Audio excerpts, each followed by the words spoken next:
Viewers, এই খাবারটি ছোটবেলায় খায়নি এমন লোকের সংখ্যা খুবই কম পাওয়া যাবে। বিশেষ করে গ্রাম অঞ্চলে এটি ছিল একটি জনপ্রিয় খাবার। বর্তমান সময়ে কিন্তু এই খাবারটি দেখা মেলে না, তবে আজকে আমরা হঠাৎ করে এই খাবারটির দেখা মেলে, যার কারণে আপনাদের কাছে এটি শেয়ার করেছি। এই খাবারটি মূলত নিজের হাতেই কিন্তু এই কারিগর তৈরি করেন এবং নিজের হাতে তৈরি করার পর রোদ্রে শুকানোর পর সেটি আবার তেলে ভেজে বিক্রি করে। ছোটোবেলায় কিন্তু আমরা 1 টাকা 2 টাকাতেই ক্রয় করতাম এই খাবারটি, তবে এখন 10 টাকা করে হয়েছে।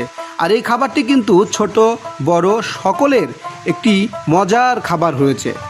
আমরা এই ব্যক্তিকে প্রশ্ন করেছিলাম যে তার অন্য কোনো পেশা রয়েছে কিনা। তিনি বলেছিলেন হ্যাঁ, অন্য পেশা থাকলেও এই খাবারটি তিনি তার ঐতিহ্য ধরে রাখার জন্যই করে যাচ্ছে। কতদিন যাবত করতেছেন? আমি